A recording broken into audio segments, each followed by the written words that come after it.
Touch है। एक मर्तबा हजरत टीपू सुल्तान के छोटे भाई को टीपू सुल्तान ने अंग्रेजों से बात करने के लिए भेजा। जब टीपू सुल्तान का भाई गया और आने में देर हुई तो लोगों ने चुगली कर दी, सुल्तान तेरा भाई गद्दार तो नहीं, इतनी देर हो गई, अंग्रेजों से हाथ तो नहीं मिला लिया, अंग्रेजों से हाथ तो नहीं मिला लिया। तो सुल्तान को ख्याल आया, वाकई मेरा भाई गद्दार तो नहीं हो गया, आने में देर हो रही है, अंग्रेजों से हाथ तो नहीं मिला लिया। ऐसे में सुल्तान घर में आए और आकर के बेचैनी में टहलने लगे, बेचैनी से टहल रहे थे। ऐसे में माँ ने पूछा, टीपू क्या हुआ बेटा? इसलिए कि सुल्तान लोगों के लिए है, माँ के लिए तो बेटा बच्चा ही होता है। तो क्या हुआ टीपू बेटा? कहा माँ तुम्हारे बेटे ने मेरी गर्दन को नीचे कर दिया।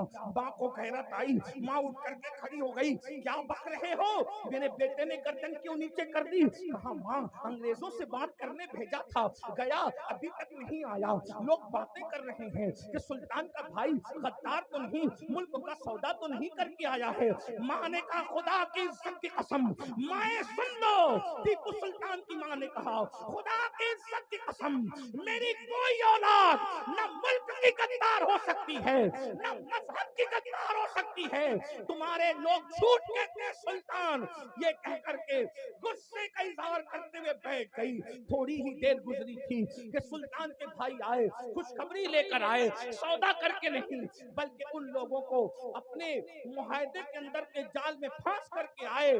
माँ को सुल्तान ने कहा माँ मेरे कदम लड़खड़ा गए, मगर तुमने घर में बैठकर इतने यकीन से कैसे कहा कि तुम्हारा बच्चा मुल्क मिल्लत का गद्दार नहीं हो सकता? माँ ने कहा बेटा तेरी माँ ने तुझे और तेरे भाई को कभी बगैर वुज़ू दूध नहीं पिलाया, ये बावजू दूध पिलाने की बरकत है। मेरी औलाद में कभी मुल्क की गद्दार हो सकती है ना मजहब की गद्दार। सुभान अल्लाह।